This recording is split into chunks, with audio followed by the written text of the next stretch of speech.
ఏం తమ్ముడు చూస్తున్నాను. ఆ రోజు కమ్మరాజ్యంలో కడపరెడ్డి టైంలో మాట్లాడాలనుకున్నాం, తర్వాత లక్ష్మీస్ ఎన్టీఆర్ లో మాట్లాడాలనుకున్నాం, కానీ ఇప్పుడు చూస్తున్నాను వ్యూహం ట్రైలర్ చూస్తాను. ఏం తమాషాగా ఉందా మీకు? నా రాజకీయ అనుభవం లేదు మీకు. ఏ రకంగా నా మీద సినిమా తీస్తారు? మీరు నేను ఎప్పుడైనా కలిసామా? మీకు నాకేమైనా గొడవలు ఉన్నాయా? ఎందుకు నన్ను అంత నెగిటివ్ గా చిత్రీకరిస్తున్నారు? మీ ఉద్దేశం ఏంటి? ఇప్పుడు చంద్రబాబు గారు, నా పాయింట్ ఏంటంటే, ఇప్పుడు నేను పాలిటీషియన్ కాదు, నేను రాజకీయ నాయకుడు. నేను ఒక ఫిల్మ్ మేకర్, ఒక మామూలు సిటిజన్ ఆంధ్రప్రదేశ్ స్టేట్ లో. సో మిమ్మల్ని కలవలేదు, రైట్? మిమ్మల్ని కలవాల్సిన అవసరం లేదు కదా. మీరు ఒక పొలిటికల్ లీడరు, 40 years ఎక్స్పీరియన్స్ ఉంది, 3 సార్లు సీఎం చేశారు, సెల్ ఫోన్ మీరే తెచ్చారు, అరేబియా మా సముద్రం కూడా తీసుకురావడానికి ట్రై చేసి మధ్యలో ఎక్కడ అవ్వలేదు. ఇలాంటి రకరకాల హైదరాబాద్ ఇలాంటి కంట్రీ సిటీ లేదు మీరు లేకపోతే. కానీ ఇవన్నీ మీరు చెప్తున్నారు, పాయింట్ 1. దీంతో పాటు ఇంకా ఏమేమి చేశారు ప్రజలు అందరికీ తెలిసిన ఉన్నాయి. మీరు ఎన్టీ రామారావు మీరు ఇప్పుడు ఎలా పొడిచారు, అది ఎలా చేసి ఇవన్నీ ఉన్నాయి. వాటన్నిటి నుంచి వచ్చిన నా ఇంప్రెషన్ తోటి ఈ సినిమా చేస్తున్నారు. అప్పుడు మీరు ప్రజల్లో ఏం చేస్తున్నారో తెలిసిన నాలెడ్జ్ కి నేను మిమ్మల్ని పర్సనల్ కలిసి నేను మాట్లాడి దాని గురించి దాని మీద తీయడం కలిసిన అది నా పాయింట్. అలా కాదు, మీరు ఆ మాదిరిగా చూస్తే జగన్మోహన్ రెడ్డి గారి దగ్గర ఎంత ప్యాకేజ్ తీసుకున్నారు చెప్పండి, మేము అదే ప్యాకేజ్ ఇస్తాము, మమ్మల్ని హైలైట్ గా సినిమా తీయండి. మీరు సార్ మీరు నమ్మకపోయిన ప్యాకేజ్ కోసం, ఎందుకంటే ప్యాకేజ్ అనేది ఇప్పుడు నేను అలాగూ చెప్తే మీరు ఆల్రెడీ ఫిక్స్ అయిపోయారు కాబట్టి మీరు నమ్మరు, ఓకే? కానీ మీరు ఎంత పెద్ద ప్యాకేజ్ ఇచ్చినా, ఒకవేళ జగన్ గారు ఇచ్చారు అనుకున్నా తీరం. ఎందుకంటే ఎన్టీ రామారావు ఎందుకు తీయగా నామాన్ని తీయట్లేదు.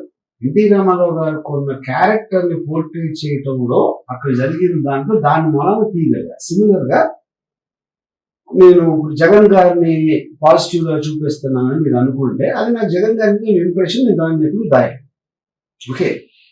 సో మిమ్మల్ని హీరోగా పెట్టి సినిమా తీయటం అనేది ప్రపంచంలో స్టీవెన్ స్పీల్బర్గ్, జేమ్స్ కెమెరాన్ వల్ల కూడా అవ్వదు. ఎందుకంటే మీరు ఉన్నదే వినది మొత్తం మీరు, అందుకని నేను కానీ ఎవరు కానీ మీ మీద సినిమా తీయలేదు. కరెక్ట్ గా మీరు ఎలక్షన్ మూమెంట్ లోనే సినిమా రిలీజ్ చేస్తున్నాం, దాని వల్ల నేను చాలా బాధపడుతున్నా. మరి తర్వాత చూస్తే నా కొడుకుని చాలా కామెడీగా చూపిస్తున్నారు. ఇది ఎంత వరకు కరెక్ట్ అని అడుగుతున్నాను ఈ రోజు. సో ఇప్పుడు ఎలక్షన్ తీయడం లేదండి, సినిమా తీసిందే ఎలక్షన్ అప్పుడు హాట్ టాపిక్ గా ఉంటది. అందరూ మీరు కానీ మీ ప్రత్యర్థులు కానీ ఎవరైనా కానీ ఉంటారు, న్యూస్ లో ఉంటారు కాబట్టి దానికోసమే తీయడం జరిగింది. అప్పుడు ఎలక్షన్ ముందు చేస్తున్నారు అనే దాంట్లో అర్థం. ఇకపోతే మీ కొడుకు కామెడీ నుంచి చూపెడుతున్నాను అని మీరు అంటే, కామెడీ నుంచి చూపెట్టకపోతే ఇంకా చూపెడతారు మీరు చెప్పండి. అది మీరు చెప్పగలిగితే నేను చంద్రబాబు నాయుడు ఫిల్మ్ ఇన్స్టిట్యూట్ లో వచ్చి నేను మళ్ళీ నేర్చుకోవడానికి ట్రై చేస్తాను. మీరు ప్రయత్నం చేయండి. తదుపరి మీకు ఒకటే చెప్తున్నాను వార్నింగ్, రాబోయే ఎలక్షన్ నేనే గెలుస్తాను. అప్పుడు చూస్తాను, మీకు ముంబై మాఫియా ఉండొచ్చు, దావూద్ ఇబ్రహీం ఉండొచ్చు, కానీ రాబోయే ఎలక్షన్స్ లో విజయం వచ్చిన తర్వాత అప్పుడు చూద్దాం తమ్ముడు. అప్పటి వరకు నేనేంటో చూపిస్తాను. ఏం చూస్తారు అయ్యారు అనుకుందాం, ఏం చేస్తారు అప్పుడు? అంటే ఏదో చేసేసి మీ గ్యాంగ్ తీసుకొస్తారా, లేకపోతే మీకున్న పోలీస్ వ్యవస్థని మీ నౌకర్లాగా వాడుకుని ఏమన్నా చేస్తారా? అది కూడా చెప్పండి. నేను గెలిచాక చూపిస్తాను నేనేంటాను. Okay, thank you sir. అంటే నాకు ఒకటే చెప్తున్నానండి, ఇప్పుడు చంద్రబాబు నాయుడు గారి గురించి మీరు అభిమానం అంటున్నారు. మీరు అభిమానం చెప్పి నన్ను ఈరోజు ప్యాకేజ్ ఇస్తారు అని చెప్పి ట్రైలర్ లో చూపించడం అది ఎంతవరకు కరెక్ట్ వరం గారు మీరు చెప్పండి.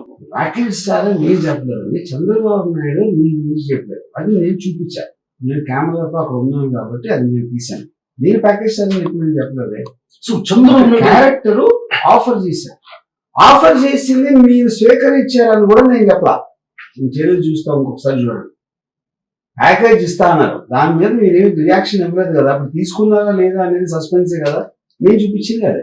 మీరు వ్యక్తిగతంగా ఏ ఇంటర్వ్యూలో చూసినా నేను పవన్ అభిమాని అంటారు. అభిమాని ఎప్పుడు కూడా తనకు నచ్చిన హీరోని నెగిటివ్ గా చూపించకూడదన్న విషయం మీకు ఎందుకు తెలియదు. ఇప్పుడు అభిమాని అనే దానికి నిజమైన అభిమాని అర్థం ఏంటంటే, తను అభిమానించే అతను చాలా బాగుండాలి, పైకి వెళ్ళాలి, అతను అనుకున్నది సాధించాలి అనుకున్నవాడే నిజమైన అభిమాని.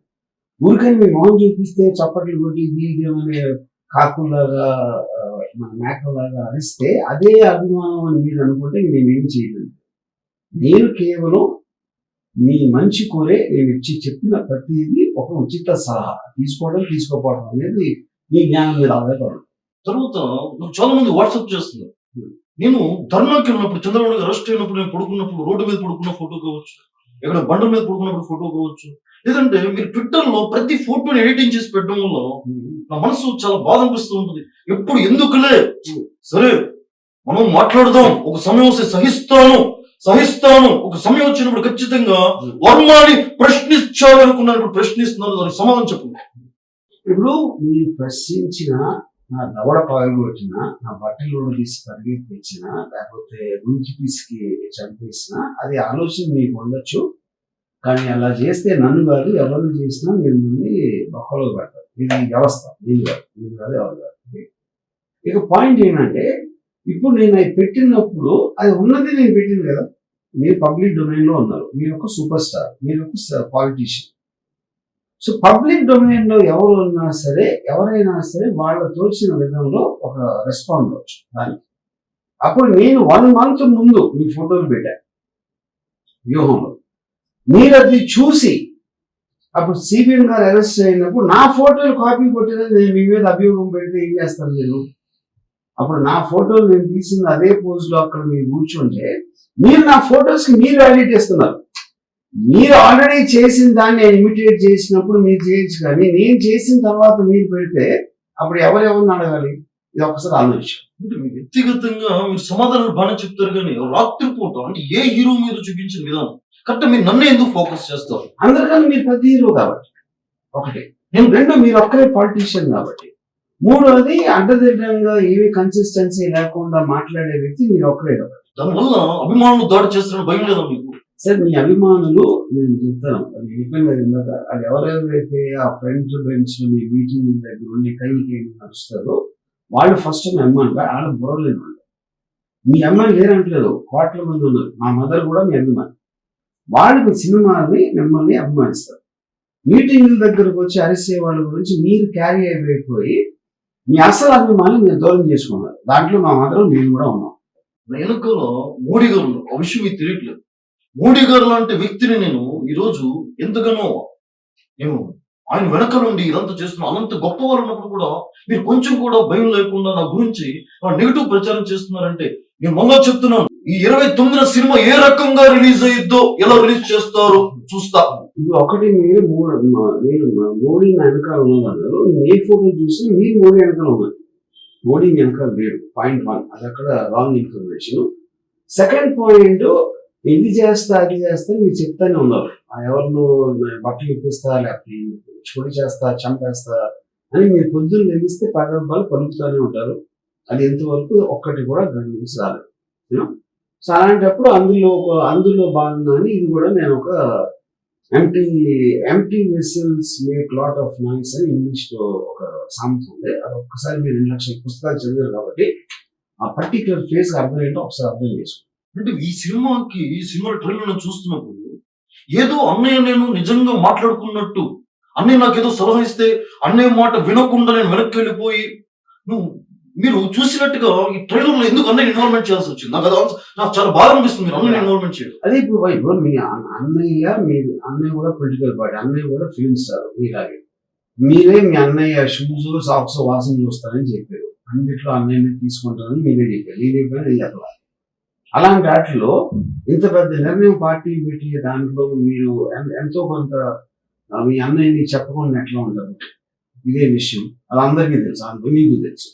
సో అలా చెప్పింది, అలా ఉన్నది, అలా అలా అదే నేను ఇచ్చాను. నిజంగా వర్మ రాజకీయాలకు దూరం అయ్యే సినిమాలో ఎంతో ఉత్సాహం ముందుకెళ్తున్నాను. నన్ను ఈ ట్రైలర్ లో పెట్టి వివరమైతే గాని శౌరమైతే గాని వివరం రాదు అలా డైలాగ్ పెట్టావు.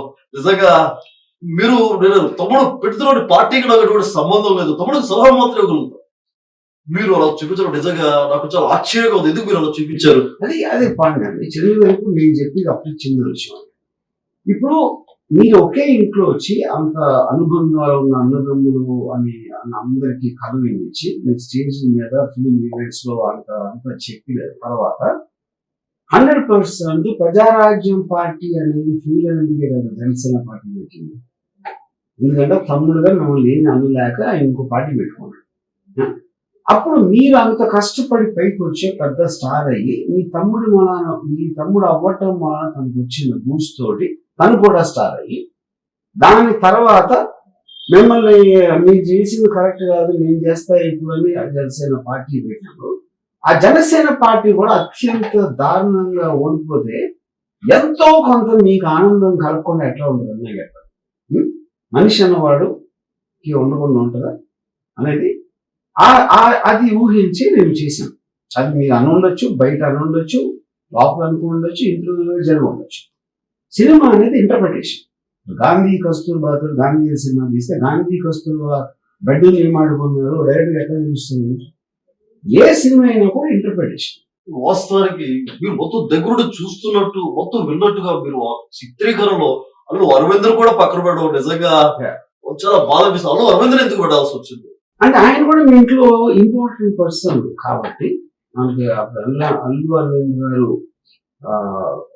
ఫిల్మ్స్ జానీ ఆ టైం నుంచి దానికి ఉన్న వాళ్ళిద్దరికి ఉన్న అభిప్రాయం చాలా సార్లు ఇండైరెక్ట్ గా కూడా పవన్ కళ్యాణ్ చెప్పడం జరిగింది. అందరికీ తెలిసిన ఒక విషయం ఏంటి, మీరు పవన్ కళ్యాణ్ కన్నా ఎక్కువ అల్లు అరవింద్ గారికి ఎక్కువ క్లోజ్. అలాంటప్పుడు మీ ఇద్దరు పవన్ కళ్యాణ్ గురించి వెనకాల మాట్లాడుకోవడం అనేది సహజమే కదా, అది నేను చూపించాను. చూశారు కదా వర్మ, ఈ సినిమాలో నన్ను పెట్టలేదు, లాస్ట్ సినిమాలో నన్ను బాగా పెట్టావు, జ్యోతిని బాగా చూపించావు, నన్ను బాగా చూపించావు. ఇప్పుడు వ్యూహం సినిమాలో జనాలందరూ కామెడీ ఎక్స్పెక్టేషన్ చేస్తున్నారు కదా, ఈ సినిమాలో నేను ఉన్నానా లేదా, నా పాత్ర తీసావా, క్లారిటీ చెప్పేసి. అంటే నాకు మీకన్నా బెటర్ కామెడియన్ లోకేష్ ఒక కొత్త యాక్టర్ అంటే అందుకని ఈ సినిమాలో మీ క్యారెక్టర్ అట్లా. అంటే లోకేష్ అంటే పప్పు అంటారు, అతనేనా? మీకు తెలుసు కదా, అందుకని వీడియో చేపిస్తారు కదా. అంటే మీరు ఏం చెప్పరు అంటే ఈ సినిమాలో నేను లేను. 191 దేశాలు తిరిగాను. ఈ ఎలక్షన్ లో కూడా నేను క్యాంపెయిన్ చేయబోతాను నెక్స్ట్ ఏపీలో. మీరు నన్ను పెట్టాలి కదా, పెట్టే కదా అక్కడ జనాలు చూసి కామెడీ చూసేది, ఎందుకు పెట్టలేదు? నేను అదే చెప్తున్నాను, ఈ సినిమాలో కామెడీ అనేది ఇంపార్టెంట్, కానీ మీకన్నా బెటర్ కామెడియన్ నాకు దొరికారు కాబట్టి ఈ సినిమాలో మిమ్మల్ని పెట్టలేదు. కానీ అతి త్వరలో వేరే సినిమా తీయబోతున్నా, దాంట్లో మీరే మెయిన్ హీరో. ఆ బయోగ్రఫీ తీయాలని ఎప్పటి నుంచో అడుగుతున్నా. వ్యూహం తర్వాత మళ్ళీ శబ్దం తీసేస్తున్నారు. నా శబ్దాల గురించి ఎప్పుడు తీస్తారని అడుగుతున్నాను. మీరు మాట్లాడుతున్నారు, మీరు నెక్స్ట్ టైం ఎప్పుడు అన్ని చోట్ల ఎలక్షన్ పోటీ చేస్తుందో ఏ సంవత్సరంలో ఎప్పుడైనా అయితే ఆ రోజున ఉట్టి మీరు ఒక్కరే ఉంటారు, ఏకపాత్ర అంటూ మీ మీద వస్తున్నారు సార్. కొండ కావాలంటే జ్యోతి కూడా యాక్ట్ చేస్తుంది, మంచి జ్యోతి యాక్టింగ్. ఇప్పుడు చాలా మంది మొన్న కమరాజ్యంలో కడప రెడ్లు తీశారు, అందులో నా క్యారెక్టర్ అన్ని క్యారెక్టర్ కంటే బాగా హైలైట్ అయింది. జనాలకు కూడా వ్యూహం 29 రిలీజ్ అవుతుంది కదా, ఆ కమెడియన్ తో పాటు లోకేష్ అనే పాత్రతో పాటు పాల్ పాత్ర కూడా పెట్టుంటే బాగుండేదని జనాల ఎక్స్పెక్టేషన్. పాటలను పెట్టారా సినిమాలో? జనాలు ఎక్స్పెక్ట్ చేస్తున్నారని మీరు అనుకుంటున్నారండి. ఎందుకంటే మీకు వచ్చిన చోట ఓట్ల నంబర్లు చూస్తేనే అలాంటి క్రౌడ్ జనాలని ఎవరు అందరండి. లక్షల్లో ఉంటే జనాలు అంటారు. 2000, 3000 ఓట్లు వచ్చిన మీరు జనాల ఎక్స్పెక్టేషన్ అంటే ఆ జనాల కామెడీయా మీరు కామెడీ అన్నమాట. సర్వే జన సుఖినో భవంతు, సర్వజనులు సంతోషంగా ఉండాలని నాన్నగారు ఆశీస్సులతో ఈ రోజు పార్టీని స్థాపించి ఎంతో విజయవంతంగా ముందుకెళ్తున్న సమయంలో వర్మ, అటు నా అల్లుడిని అలాగే బావగారిని నేను ప్రతిసారి నీతో చర్చించాలనుకున్నా, కలిసినప్పుడు బాగానే మాట్లాడతాం. కానీ కరెక్ట్ గా ప్రతి ఎలక్షన్ మూమెంట్ లో మొన్న బావగారు జైలుకి వెళ్ళి వయసు పెద్దవైనా ఎన్నో ఇబ్బంది పడి వచ్చారు. ఇప్పుడు ఈ చిత్రంలో మళ్ళా ఆయన అలా చూపించడం, అల్లుడు అలా చూపించడం, నా పిల్లల బాధపడడం, ఇవన్నీ అవసరమా తెలుగు పరిశ్రమలో? అవసరం కనుక చేశాను కదండి. అది టోటల్ దాంట్లో మీరు చెప్పిన అన్నింటి దాంట్లో నా టార్గెట్ నేను ఎందుకు తీసాను అన్న దాన్ని ఆబ్జెక్టివ్స్ రీచ్ అవ్వడానికి నేను చేసింది. మీరేమో అంత పెద్ద కుటుంబంలో ఎన్టీ రామారావు గారి కొడుకు మీరు చేసి అక్కడ ఆ టైంలో మీరు మీ ఓన్ ఫాదర్ కి మీరు వెన్నుపోటు పొడిసిన వాళ్ళతో మీరు చేరి అవన్నీ చేసి దాని తర్వాత అన్ని సంవత్సరాలు అయ్యాక మీరు ఆహా ఛానల్లో దానికి జస్టిఫికేషన్ ఇవ్వడానికి కూడా మీరు సీరియల్గా ట్రై చేస్తే, నా ఉద్దేశంలో మారలిస్టిక్ గా మాట్లాడితే రియలిస్టిక్ గా కాకుండా అది మీరు ఇంకా పెద్ద వెనుకబడి పరిస్థితి సీరియల్ గా కన్నా ఎక్కువ మీ ఫాదర్ అని నా ఉద్దేశం. అంటే తెలుగు చలనచిత్ర పరిశ్రమలో ఎంతో మంది ఉన్నారు, అందరి మీద తీయకుండా కేవలం అంటే ఒక బాలకృష్ణ ఉన్నారు అనే భయం లేదా మీకు? నాకు ఎవరి మీద భయం లేదండి. నేనంటే నేను కూడా భయపడ్డాను. దాని తర్వాత నాకు తెలియదు అది. సో పాయింట్ అది ఇప్పుడు నేను మీకు సినిమా తీయను, మీరు నాకు చేయరు, నాకు అంటారు అది లేదు. ఇంకా పర్సనల్ గా నేను ఒక సిటిజన్ గా నా ఒపీనియన్ చెప్తున్నాను సినిమా. కేవలం ఎందుకు బావగారిని మాత్రమే టార్గెట్ చేయాల్సినటువంటి పరిస్థితి, చాలా రాజకీయ నాయకులు ఉన్నారు, ఎన్నో ఉన్నాయి. నేను కూడా పార్టీలో కీలకమైనటువంటి వ్యక్తిగా ఉన్నాను. అలాగే అల్లుడు పాదయాత్ర చేస్తున్నాను. ఈ వ్యూహం ట్రైలర్ లో మొత్తం అల్లుడు జంతుకులు తిన్నట్టుగా అది చిత్రీకరించడం, తర్వాత బాబు గారిని అని ఎందుకు తెలుగు పరిశ్రమ అంటే మన ఇద్దరు ఒక అన్న తమ్ముళ్ళలాగా కలమ్మ తల్లి బిడ్డలాగా ఉన్నారు. ఏ డైరెక్టర్ చేయని పని కేవలం మీరు మాత్రమే చేస్తున్నారంటే అది తెలుగు సినీ పరిశ్రమలో ఎంతవరకు సమన్వయం? ఇప్పుడు మీరే పవన్ కళ్యాణ్ గారికి వచ్చే వాళ్ళు ఆలోచన అంటారు మీరే, లేదా బ్రెడ్ వేరు బ్రీడ్ వేరు అని మీరే అంటారు. సెగ్రిగేషన్ చేసినంత ఫస్ట్ మీరు ఫస్ట్ ఆఫ్ ఆల్, దాని తర్వాత తెలుగు ఇండస్ట్రీ అంతా కళాన్ని కలిగి అంటే మీనింగ్ పాయింట్ 1. దాని తర్వాత జంతికలు చూపిస్తున్న అల్లుడిని అంటే నేను చెప్పాను అది లొకేషన్ నేను చెప్పాలి. మీరు అనుకుంటే మీకు తెలుసు కాబట్టి మీరు ఎందుకు అనుకుంటున్నారు, కానీ ఎప్పుడు తింటా ఉంటాం మీరు చూశారు కాబట్టి మీరు ఇన్ఫర్ చేస్తారు. అప్పుడు అది మిమ్మల్ని మీరు ప్రశ్నించుకోవాల్సిన ప్రశ్న నన్ను అడగటం కాదు. చివరిగా సూటి ప్రశ్న, ఎందుకు చంద్రబాబు అంటే ఇష్టం లేదు, ఎందుకు జగన్మోహన్ రెడ్డి అంటే మాత్రం ఇష్టం? ఎందుకు మీరు జగన్మోహన్ రెడ్డికి మిగతా ఇప్పటికీ చాలా చిత్రాలు, లక్ష్మీ ఎన్టీఆర్ ఆ సమయంలో కూడా చాలా ఆవేశపడినటువంటి సందర్భం, మరలా ఇప్పుడు ఇది ఎందుకు జగన్? దీనికి క్లియర్ ఆన్సర్ అండి. December 29th మీరు ఏదైనా మీ చాలా విలువైన సమయంలో 2 గంటలు కేటాయించి వ్యూహం సినిమా చూస్తే మీకు క్లియర్ కట్ సమాధానం వచ్చేస్తుంది. సరే, నేను కూడా పెద్ద బడా నిర్మాతలు నేనే ఒక ఎన్టీఆర్ ఆర్ట్స్ తరపు నుంచి మీకు ఇస్తాను. నాన్నగారి మీద ఒక అద్భుతమైన బయోపిక్ తీయండి. రాజశేఖర రెడ్డి గారు చేసిన తప్పు ప్రచారం అది ఎందుకు కేవలం వైఎస్ కుటుంబాన్ని మాత్రమే హైలైట్ చేస్తూ సినిమాలు తీయడం, నాన్నగారి చరిత్రను చెప్పలేకపోవడం, బావగారు నడిపించడం ఎందుకు? వర్మల్ గారు చాలా ఆవేశంతో అడుగుతున్నా మిమ్మల్ని. డెఫినెట్ గా మంచి ఐడియా అండి. అప్పుడు మీరు చంద్రబాబుతో కలిసి మీ ఇద్దరూ కలిసి మీ ఫాదర్ ని ఎలా వెన్నుపోటుకొచ్చారు అనే ఒక దాని మీద చాలా డీటెయిల్ గా సినిమా తీయడానికి మంచి డ్రామా ఉంటుంది. అది మీరే ప్రొడ్యూస్ చేస్తానంటే నాకు ఏమాత్రం అర్థం కాదు. ఏదైనప్పుడు కూడా 29న సినిమా ఏ రకంగా రిలీజ్ చేస్తారో, ఏ రకంగా థియేటర్లో అవుతే నా తెలుగు తమ్ముడు సత్తా ఏంటో, నందమూరి అభిమానుల యొక్క సత్తా ఏంటో చూపించే సమయం నాకు వచ్చింది, బావగారికి వచ్చింది. అలాగే నా తమ్ముడు కళ్యాణ్ అభిమానులు కూడా అందరూ చూస్తారు. 29న మీరు ఒక్కలే, మేము ముగ్గురు. మీ వైపు జగన్మోహన్ రెడ్డి ఉండొచ్చు, ఎవరైనా ఉండొచ్చు, ఆర్జీవి ఎంతైనా ఉండొచ్చు, కానీ ముగ్గురు కలిస్తే ఏ రకంగా థియేటర్లో ఆడతారో రిలీజ్ చేస్తారో మేము చూస్తాం. ఇప్పుడు రజనీకాంత్ సినిమా చూస్తుండ్రు, సినిమా ఒకటే సింగిల్ గా వస్తుంది. అలాగా మీరు ముగ్గురు వస్తున్నారు, నేను సింగిల్ గా వస్తున్నా, అలాగే జగన్ కూడా సింగిల్ గా వస్తున్నారు. అంటే మీరంటే వెనకాల జగన్, నాకు తెలిసి ఇదంతా వెనకాల నాకు వెనకాల ముందు ఎవరు ఉండండి, ఎందుక అన్నట్టు ఎవరు వెనకాల అది ఉండాల్సి, మీరు అందరూ పక్క పక్కన అంటారు, ఒకటి కనిపించరు, ఒకటి మాయమైపోతారు, ఒకటి మళ్ళీ తర్వాత వస్తారు. అంత ఇన్కన్సిస్టెన్సీ ఉన్న గ్రూప్ కి నేను ఫస్ట్ నుంచి నేను ఒకదాని మీద నిలబడుతున్నాను. నాకు జగన్ గారు అంటే ఒక మంచి ఇంప్రెషన్ ఉంది, సిబిఎన్ మీద లేదు, దాన్ని నేను ఎప్పుడు మార్చలేదు. మీరు సిబిఎన్ అంటే ఇది అది, లోకేష్ అంటే అది అని ఒక టైంలో గ్రూప్ ఇచ్చారు, ఇప్పుడేమో వాళ్ళు లాంటి మనుషులు లేరు అంటున్నారు. అది మీరు ఆలోచించాల్సిన విషయం. సరే, 29లో చూద్దాం. సై అంటే సై, ఎవరు గెలుస్తారో, ఏ రకంగా ఒకవేళ సెన్సార్ వాళ్ళు సమయం మీకు ఇచ్చిన 29 థియేటర్కి వచ్చిన థియేటర్కి జనాలు రావాలి, ఆ థియేటర్ లో సినిమా పడాలి. అప్పటి వరకు సమస్తం యుద్ధానికి సిద్ధంగా మేము ఉన్నాము, మీరు కూడా సిద్ధంగా ఉండండి. ఇప్పుడు డైలాగ్ చెప్పడానికి అఖండ కాదు, లెజెండ్ కాదు, ఇది రియల్ లైఫ్.